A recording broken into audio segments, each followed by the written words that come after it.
Good morning friends.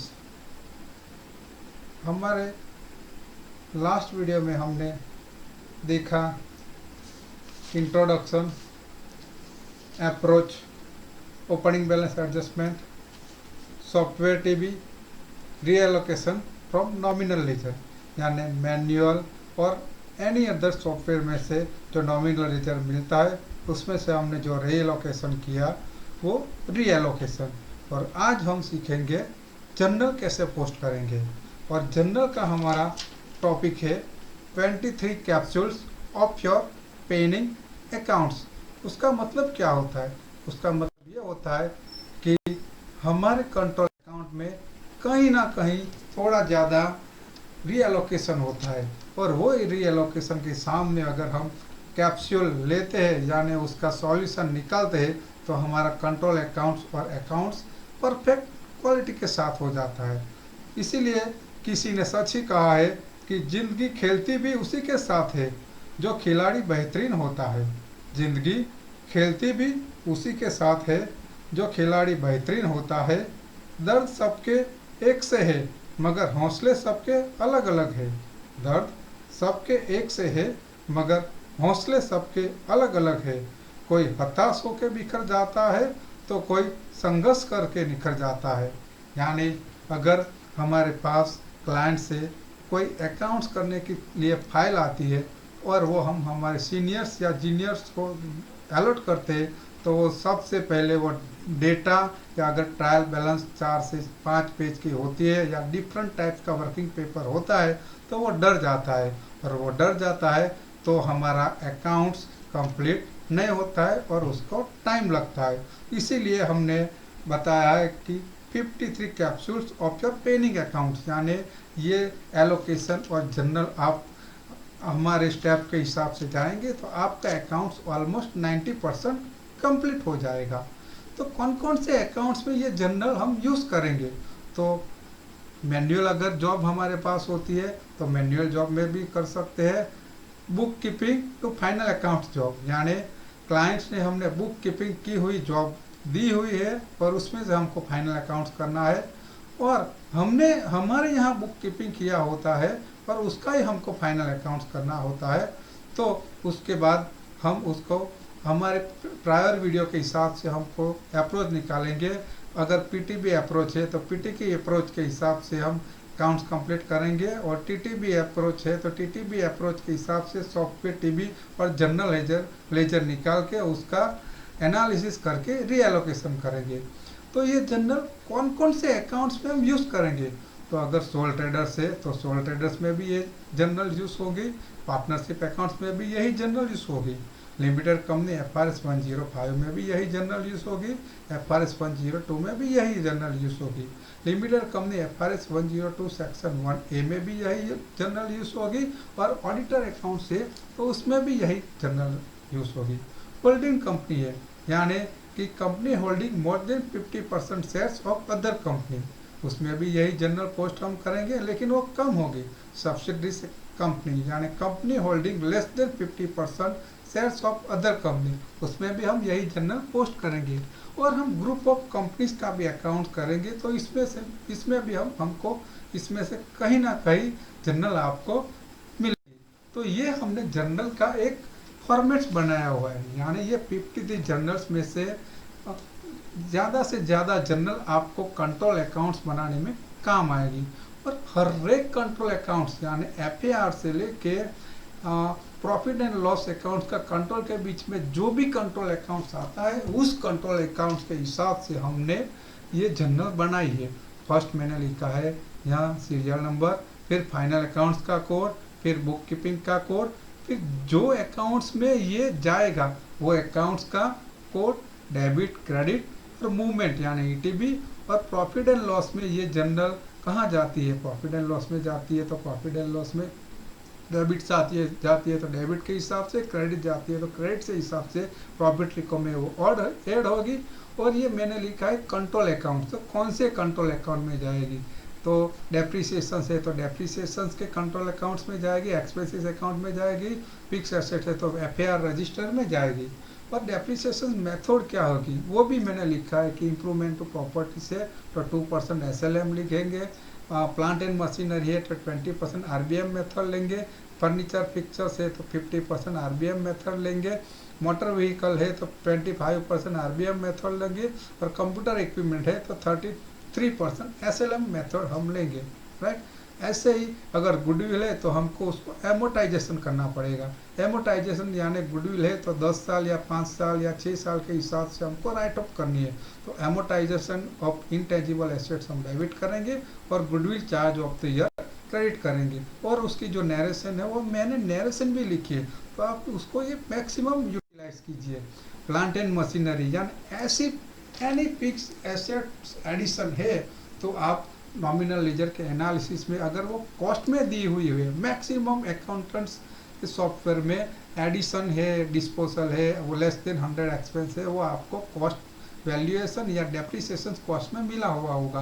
तो इसमें से आपको कॉस्ट की वैल्यूएशन है वो लास्ट ईयर के ओपनिंग के हिसाब से रखने की है, और दूसरी अगर एडिशन है तो एडिशन या डिस्पोजल है तो डिस्पोजल या रिपीट्स या लेस देन 100 में जाती है तो उसी हिसाब से आपको रीएलोकेशन करना है, राइट। और एडिशन के बारे में मैं एक और बातचीत बताऊँ कि अभी नया आया है कि 1/4/2021 से मार्च 2023 तक अगर आपने एडिशन किया है एक्सेप्ट फ्री होल्ड प्रॉपर्टी और लीज होल्ड प्रॉपर्टी तो आपको वो 130% उसको super deduction allowance corporation tax करते वक्त आपको मिलेगा।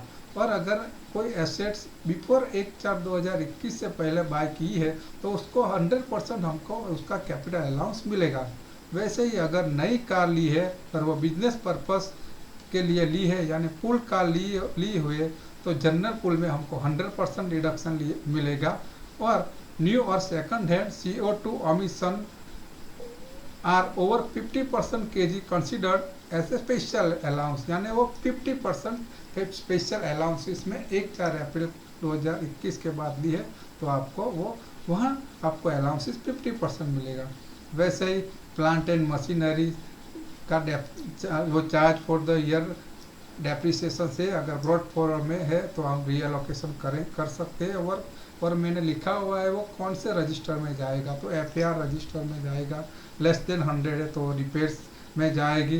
वैसे ही अगर कोई एसेट्स हमने बेची है, राइट, तो बेची है, सपोज हम एग्जांपल लेते हैं प्लांट एंड मशीनरी, तो प्लांट एंड मशीनरी का वो डेप्रिसिएशन से वो डिस्पोजल में हम डेबिट करेंगे, कॉस्ट है वो डिस्पोजल हम क्रेडिट करेंगे, जो सेल अमाउंट है वो हम क्रेडिट करेंगे, और जो डिफरेंस बचा वो प्रॉफिट हम डेबिट करेंगे और लिखेंगे नरेशन में being sale of assets for the year. वैसे ही अगर हमने लीज पे कोई एसेट्स ली है और अगर हमारी लिस्ट वो कंप्लीट हो गई है तो वो लीज को हम उसको ट्रांसफर करना पड़ेगा ऑन एसेट्स में, तो plant and machinery lease transfer depreciations हम डेबिट करेंगे, तो plant and machinery transfer of on asset depreciation credit करेंगे।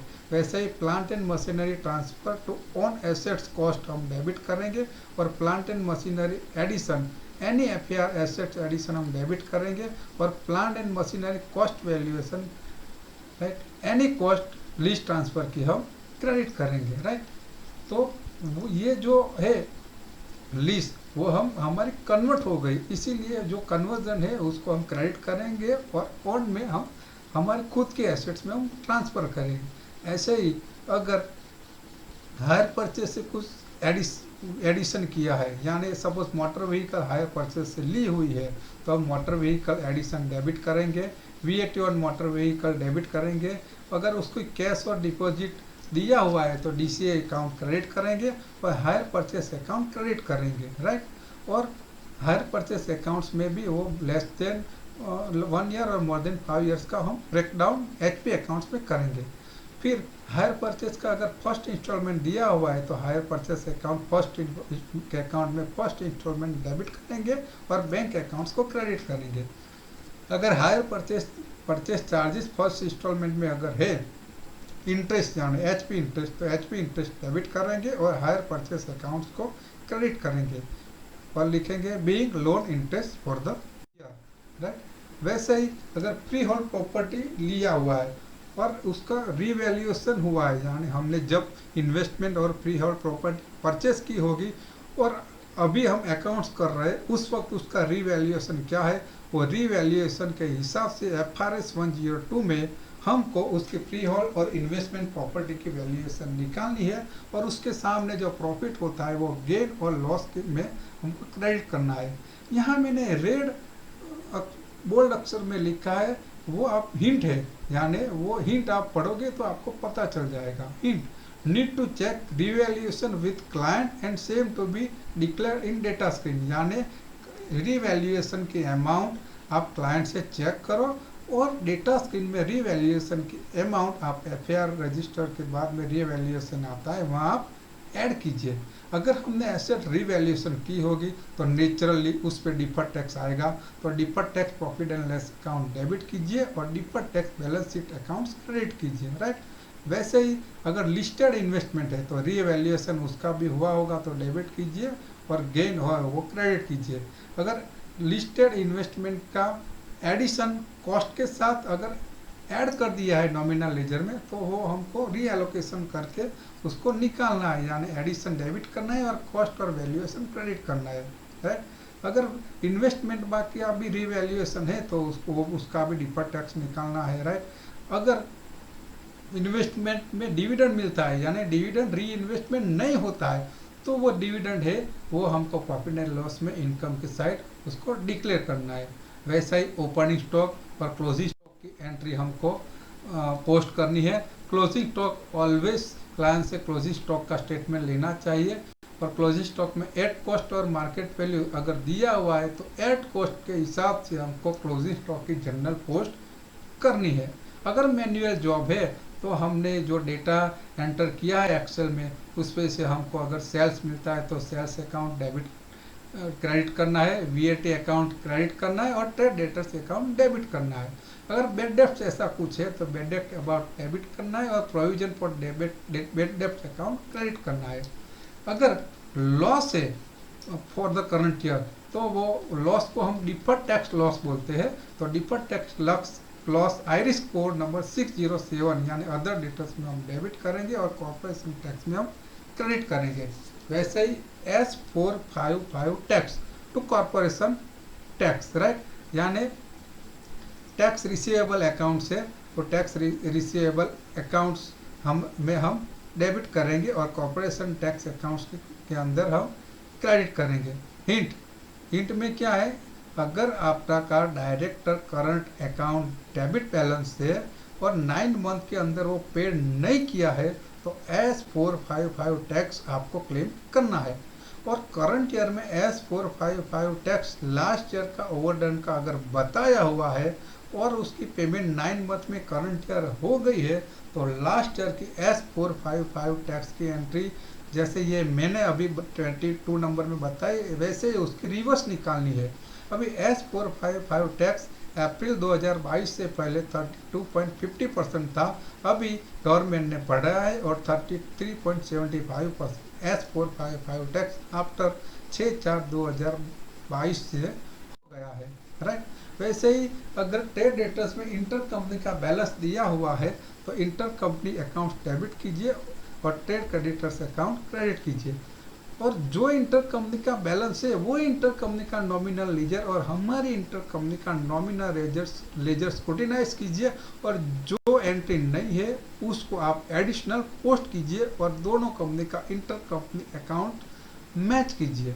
वैसे ही प्रीपेमेंट्स, ओपनिंग प्रीपेमेंट्स रिवर्स कीजिए और क्लोजिंग प्रीपेमेंट्स की एंट्री कीजिए। प्रीपेमेंट्स मैं रिफर करता हूँ ऑलवेज डेज के हिसाब से आपको प्रीपेमेंट की एंट्री पोस्ट करनी है। प्रीपेमेंट्स की वैल्यू अगर ओपनिंग की हमको इस ईयर रिसीव नहीं हुई है तो उसको हमको प्रीपेमेंट्स में कंटिन्यू करना है, राइट। तो उसको हमको ओपनिंग प्रीपेमेंट की एंट्री रिवर्स नहीं करनी है, लेकिन 99% अकाउंट्स के हिसाब में जो बुक कीपर है उसने ओपनिंग प्रीपेमेंट्स की एंट्री रिवर्स की होगी, राइट। वैसे ही अगर हमारे पास मैनुअल जॉब है और मैनुअल जॉब में कैश बुक का डेटा है या VA का डेटा है और बैंक के साथ हम मैच करें और उसमें जो अंडर या ओवर एक्सपेंसेस है उसकी हम एंट्री पोस्ट करेंगे। तो अंडर एक्सपेंसेस है तो बैंक में अगर के सामने डिफरेंस होता है तो एक्सपेंसेस अकाउंट हम डेबिट करेंगे और बैंक अकाउंट क्रेडिट करेंगे, यानी बैंक मैच करेंगे।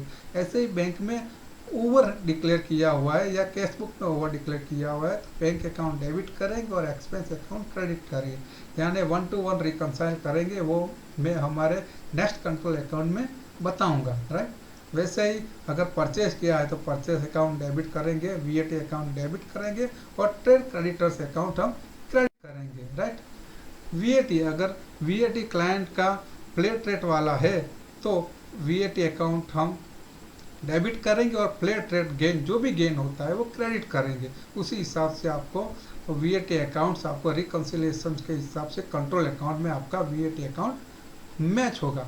अगर अनरिकॉर्डेड वीएटी है तो वीएटी कंट्रोल अकाउंट में वो हम डेबिट करेंगे और एक्सपेंस अकाउंट्स में क्रेडिट करेंगे। वो आप देखेंगे कि वो अनरिकॉर्डेड हुआ है तो ही ये जर्नल आएगी, वरना आप निकाल सकते हैं। वैसे ही कॉरपोरेशन है, corporation tax charge for the year profit and loss में डेबिट करेंगे और कॉरपोरेशन टैक्स हम प्रोविजन कॉरपोरेशन कंट्रोल अकाउंट में यानी बैलेंस शीट आइटम में हम क्रेडिट करेंगे।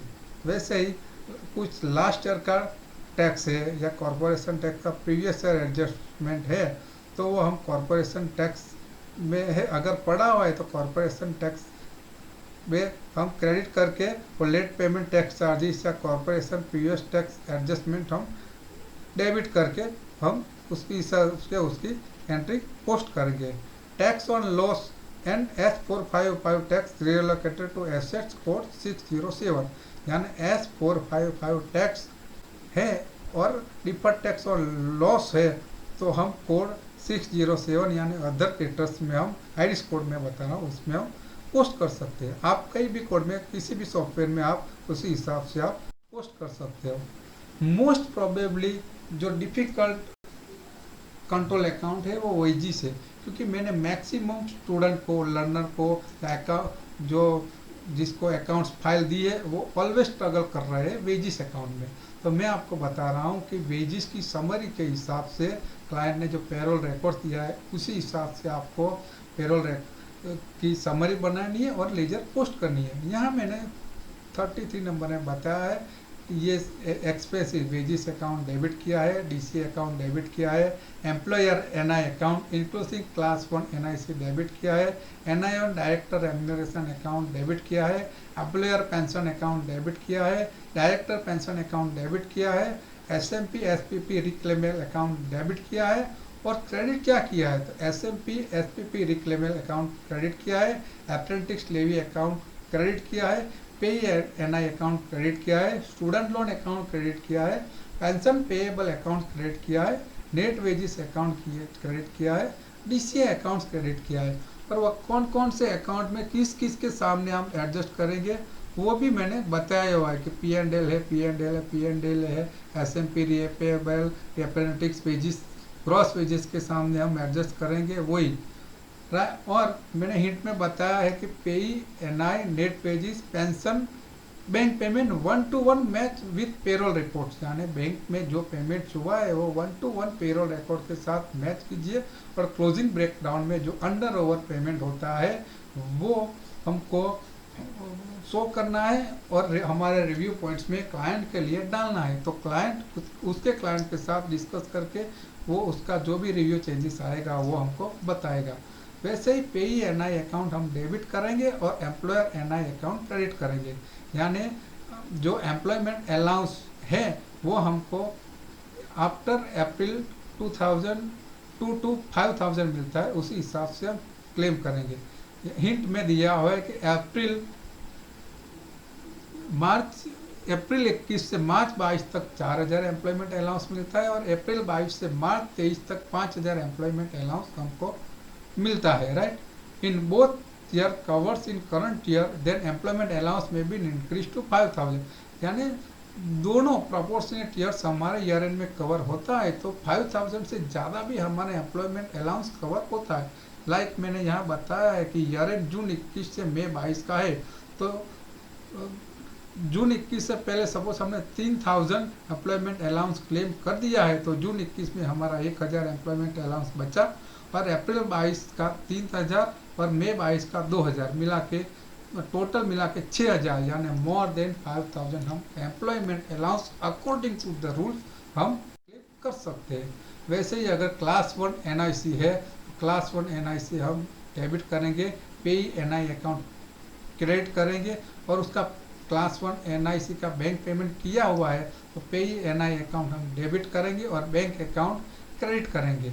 तो आप सोचेंगे क्लास 1 NIC और P11D क्या है, तो मैंने हिंट में लिखा है कि P11D is a benefit given to the director और एम्प्लॉइज, और class 1 NIC calculator as a percentage of the cash equivalent of a benefit, right. वैसे ही अगर क्रेडिट कार्ड दिया है तो क्रेडिट कार्ड के हिसाब से जो भी एक्सपेंसेस या लोन वगैरह होता है वो आपको डेबिट या क्रेडिट करना है, और अदर क्रेडिटर्स आपको क्रेडिट करना है, वो क्रेडिट कार्ड का अकाउंट है, वैसा सोचने का। वैसे ही अगर एक्सपेंसेस सेल्स बराबर अक्रूअल्स कुछ है तो एक्सपेंसेस अकाउंट डेबिट करेंगे, सेल्स अकाउंट डेबिट करेंगे, सेल्स का डिफर्ड इनकम है तो क्रेडिट करेंगे, और एक्रूअल्स हम क्रेडिट करेंगे, राइट। यानी ओपनिंग एक्रूअल्स हम रिवर्स करेंगे और क्लोजिंग एक्रूअल्स हम पोस्ट करेंगे, राइट। अगर अकाउंटेंसी की एक्रूअल से तो हम पहले चेकलिस्ट में जाएंगे, क्लाइंट्स के ईमेल देखेंगे, अगर दोनों भी नहीं है तो आप मैक्सिमम 5% राइज करके उसके राउंडिंग अप के हिसाब से हम अकाउंटेंसी फीस हम पोस्ट कर सकते हैं। अगर हमारा नॉन VAT क्लाइंट है तो हम एक्रूअल ग्रॉस के हिसाब से हम पोस्ट करेंगे, और मोस्टली आप एक्रूअल्स देखेंगे नॉमिनल लेजर में तो सपोज 11 एक्सपेंसेस बुक किया है और 12 नंबर का एक्सपेंसेस नहीं बुक किया है तो वो आपको 12 नंबर का एक्सपेंसेस बुक करना है, उसको हम एक्रूअल्स बोलेंगे, राइट। वैसे ही डिफर्ड इनकम जो भी है या उसी हिसाब से पोस्ट करेंगे, राइट। वैसे ही ओपनिंग और क्लोजिंग एक्रूअल्स जो भी है लास्ट ईयर के हिसाब से पोस्ट करेंगे। अगर उसका पेमेंट्स नहीं दिया हुआ है एक्रूअल्स का यानी अकाउंटेंसी फी का, तो कंट्रोल अकाउंट में हम ओपनिंग अकाउंटेंसी एक्रूअल्स पर करंट और एडिशनल करंट ईयर की अकाउंटेंसी एक्रूअल्स मिला के टोटल लास्ट ईयर और करंट ईयर्स की हम डिक्लेयर करेंगे, राइट। वैसे ही लोन है यानी HP है, राइट, मोटर व्हीकल पे HP लिया हुआ है, या कोई लोन है बारबेक्यू लोन है या पर्सनल लोन है, तो वो लोन भी हम bank loan 1 to 2 years, bank loan 2 to 5 years और bank loan more than 5 years के हिसाब से रीएलोकेशन करेंगे, और उसकी हम जनरल पोस्ट करेंगे कि HP payable less than 1 year to HP payable more than 1 year। अगर उसका कुछ इंटरेस्ट हुआ होता है तो hire purchase and finance lease account debit करेंगे और HP payable less than 1 year credit करेंगे। और हिंट में मैंने दिया हुआ है कि check repayment schedule and post accordingly for barbecue loan and also check repayment schedule, यानी आपको क्वेरी में रीपेमेंट शेड्यूल अगर नहीं मिला है तो क्वेरी करनी है और उसी हिसाब से आपको चेक करना है। अगर नहीं मिला है तो नॉमिनल लीजर के हिसाब से इंस्टॉलमेंट के हिसाब से आपको HP लेस देन 1 year और मोर देन 1 year का आपको पोस्ट करना है। और ये हमारी 43 नंबर की लेजर है वो DCA की है। DCA अकाउंट्स में क्या जाएगा, यानी यूज ऑफ होम जाएगा, राइट, माइलेज जाएगा, डिविडेंड जाएगा, और वो उस डायरेक्टर करंट अकाउंट्स के सामने क्रेडिट हो जाएगा, राइट। यूज ऑफ होम में ऐसा है कि 5/4/2020 से पहले अगर है तो आप 4 पाउंड पर वीक ले सकते हो, और 5/4/2020 के बाद 6 पाउंड पर वीक ले सकते हो। माइलेज में भी ऐसा है कि mileage allowance use 45 pence for the first 10,000 miles for business purpose and 25 pence for each business miles after threshold of 10,000 miles। Use of home अगर वीक के हिसाब से नहीं जाते तो स्क्वायर फुट के हिसाब से हमने जितना भी रूम यूज़ किया है उसी हिसाब से हम use of home proportionate book कर सकते हैं। डिविडेंड भी लास्ट ईयर और करंट ईयर का मिला के जितना भी रिटेन अर्निंग प्रॉफिट में आता है इतना ही डिविडेंड हम बुक कर सकते हैं। अगर रिटेन अर्निंग नेगेटिव आता है तो उसी हिसाब से हम डिविडेंड रिड्यूस कर सकते हैं। और आपको ये भी चेक करना है कि बैलेंस शीट आइटम यानी बैलेंस शीट अगर नेगेटिव जाती है तो भी हम हमारा डिविडेंड रिड्यूस कर सकते हैं, तो इसी हिसाब से DCA की जनरल हम पोस्ट कर सकते हैं, राइट। और दूसरा कि डायरेक्टर्स करंट अकाउंट्स में ब्रॉड फॉर्म में टोटल इंट्रोडक्शन और ड्राइंग्स दिया हुआ है तो आपको उसको भी रीएलोकेशन निकालनी है, यानी direct current account drawings debit to capital introduction about credit account credit to direct current accounts less than 1 year accounts credit। और नरेशन में लिखना है be relocation from brought forward. वैसे डिफर्ड टैक्स है तो डिफर्ड टैक्स की provision हमको करनी है, उसमें भी आपको लीजहोल्ड प्रॉपर्टी और पीरियड प्रॉपर्टी एक्सक्लूड करना है। डिफर्ड टैक्सेशन डेबिट करना है और deferred tax balance sheet item आपको क्रेडिट करनी है, राइट। अगर FRS 105 लिया है तो लास्ट ईयर में जाके डिफर्ड टैक्स है वो उसकी आपको एंट्री रिवर्स करनी है। Profit and loss account debit करना है और डिफर्ड टैक्स अकाउंट क्रेडिट करना है, राइट। एंट्री नंबर 47 में हमने लास्ट वीडियो में बताया था रीएलोकेशन की सीट, तो उसी हिसाब से रीएलोकेशन एक्सपेंस या इनकम है जो भी है उसकी रीएलोकेशन की जनरल हमको पोस्ट करनी है। वैसे ही हमारे लास्ट वीडियो में हमने बताया था ओपनिंग बैलेंस एडजस्टमेंट, यानी उसी हिसाब से हमको ओपनिंग बैलेंस एडजस्टमेंट जो ढूंढा हुआ है उसकी ओपनिंग बैलेंस एडजस्टमेंट की जनरल हम पोस्ट करनी है। शेयर कैपिटल अगर फर्स्ट ईयर है आपका अकाउंट तो आप कंपनी हाउस में जाके देखना कि शेयर कैपिटल अगर पेड किया हुआ है तो share capital account cash in hand debit करना है और share capital addition account credit करना है। अगर अनपेड है तो share capital other debtors account debit करना है और share capital addition account credit करना है। और पूरा एडिशन अगर ब्रॉड फॉरवर्ड ऑर्डिनरी शेयर्स में लिया हुआ है तो आपको उसको रीएलोकेशन की एंट्री करनी है, वो एंट्री नंबर 50 में मैंने बताया हुआ है। एंट्री नंबर 50 मैंने एडिशनल 3 एंट्री बताई है कि रिवैल्यूएशन की है, क्योंकि मोस्ट ऑफ द हमारे स्टूडेंट को रिवैल्यूएशन की एंट्री कैसे करनी है कि वो पता नहीं होती है। तो सपोज कोई इन्वेस्टमेंट प्रॉपर्टी FRS 102 में अगर रिवैल्यूएशन उसका हुआ है सपोज 1 लाख रुपया, राइट, 1 लाख पाउंड, तो investment property revaluation 1 lakh pound debit करेंगे। Gain on loss on revaluation हम 1 लाख पाउंड क्रेडिट करेंगे, यानी उसका गेन हुआ है। अगर गेन हुआ है तो उस पर डिफर्ड टैक्स भी लगेगा, यानी डिफर्ड टैक्स ऑन रिवैल्यूएशन 19% यानी 90,000 हम डेबिट करेंगे और डिफर्ड टैक्स ऑन रिवैल्यूएशन 19,000 हम क्रेडिट करेंगे, राइट।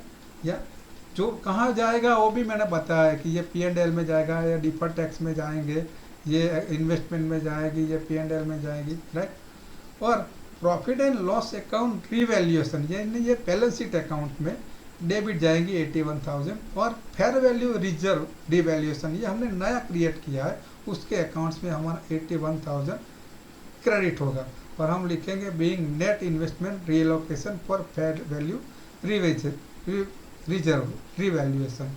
और उसी हिसाब से हम हमारा डेबिट और क्रेडिट टोटल मैच होगा और जो भी सॉफ्टवेयर है वो सॉफ्टवेयर का जो नेट प्रॉफिट होगा प्लस ये हमारे एडजस्टमेंट का प्रॉफिट होगा वो सब हम आयरिस या टैक्स स्केल या CCH या कोई भी अकाउंट में हम पोस्ट करेंगे तो उसका जो नेट प्रॉफिट आएगा ये हमारे जनरल के एडिशन के हिसाब से नेट प्रॉफिट आएगा। यानी TB opening balance adjustment general software TB सबकी CSV बना के आप फाइनल अकाउंट में सॉफ्टवेयर में डालेंगे तो आपका 99% अकाउंट्स आपका कंप्लीट हो जाएगा। उसके बाद आपको डिफर्ड टैक्स और कॉर्पोरेशन टैक्स की एंट्री पोस्ट करके आपको अकाउंट्स कंप्लीट करना है। हाँ, कंप्लीट करने से पहले आपको डेटा स्क्रीन करने का वो आपको ऑलवेज रिफर करना है, ऑलवेज माइंड में रखना है कि मेरे को डेटा स्क्रीन करना है। डेटा स्क्रीन में क्या आएगा FRS 102 में और 105 में डेटा स्क्रीन में हमको रिवैल्यूएशन वाली प्रॉपर्टी में क्या करेंगे। तो पहले मैंने लिखा है where to continue measuring item of property plant and equipment under the cost model of revaluation model, यानी रिवैल्यूएशन के हिसाब से आपको बताना पड़ेगा, उसका डिफर्ड टैक्स भी आपको बताना पड़ेगा और इन्वेस्टमेंट है तो उसकी आपको फेयर वैल्यू बतानी पड़ेगी। और 105 में क्या करना पड़ेगा तो removing fair value and revaluation amounts, removing deferred tax amount, removing borrowing and development cost account. और अगर आपको गवर्नमेंट ग्रांट या काउंसिल ग्रांट और कोई भी ग्रांट मिली है तो आपको सेपरेट कोड में नहीं बतानी है और उसको आपको पोस्ट एज अदर इनकम में बतानी है। दोस्तों, अगर आप लोग नए हो, न्यू ज्वाइनर हो और फर्स्ट टाइम मेरा वीडियो देख रहे हो तो प्लीज़ सब्सक्राइब कीजिए। आपके सब्सक्राइब से मेरा मोटिवेशन बढ़ता है, तो प्लीज़ सब्सक्राइब कीजिए। और रेगुलर यूज़र है तो लाइक, शेयर और कमेंट कीजिए। और आपको जो जो सीखना है वो आप मेरे को कमेंट्स में बताएंगे, तो मैं उसी हिसाब से आपको और बताऊंगा। Also click on bell icon for getting notification on my upcoming video, यानी मेरा नेक्स्ट वीडियो क्या आएगा तो आप बेल आइकॉन में आप क्लिक करेंगे तो आपको उसका नोटिफिकेशन मिलता रहेगा। Please share your review in comment box because your reviews and feedbacks are my inspiration, यानी आप अपना रिव्यू और फीडबैक्स लिखना, क्योंकि ये तो सिर्फ अभी मैंने अकाउंट स्टार्ट किया है। अभी इसके बाद हम सॉफ्टवेयर टीवी से ईटीवी देख सीखेंगे, नोट्स सीखेंगे, एक एक कंट्रोल अकाउंट क्वालिटी वाइज उसमें क्या करना है, कैसे करना है वो सीखेंगे, यानी आपका कंट्रोल अकाउंट 100% क्वालिटी वाइज जाएगा। उसके बाद अगर आपको कंपनी रजिस्टर करनी है, यानी लिमिटेड कंपनी रजिस्टर करनी है तो कैसे करनी है वो मैं बताने वाला हूँ। सेल्फ असेसमेंट कैसे करने का है वो मैं बताने वाला हूँ। पर्सनल टैक्स कैसे करने का है वो मैं बताने वाला हूँ। VAT register, VAT deregistration, direct calculation scheme, flat rate calculation scheme, right.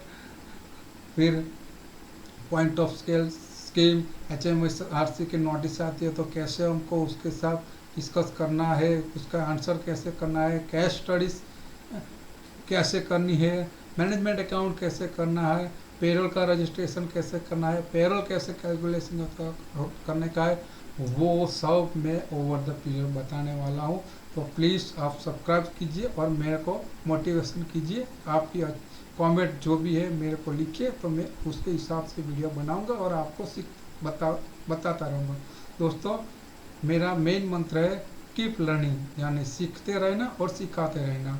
और मैक्सिमम अकाउंट्स, क्वालिटी अकाउंट्स मेरे को क्रिएट करना है, क्योंकि जब भी वो जॉब करेगा तो उसका ट्रेनिंग का टाइम सेव हो जाएगा और उसका अकाउंट्स क्वालिटी के साथ जाएगा। तो प्लीज़ आप सीखिए और दूसरे को सिखाइए। और मेरे नेक्स्ट वीडियो में क्या जाएगा, तो मेरे नेक्स्ट वीडियो में आएगा कि अभी हमने जो opening balance adjustment, trial balance, general, reallocation जो निकाला है वो हम ईटीबी यानी एक्सटेंडेड ट्रायल बैलेंस में कैसे पोस्ट करेंगे और उसके बाद उसकी सीवी निकाल के सॉफ्टवेयर में कैसे पोस्ट करेंगे वो मैं बताने वाला हूँ। तो आप मेरा नेक्स्ट वीडियो देखता रहना। तब तक के लिए good night, goodbye, thank you.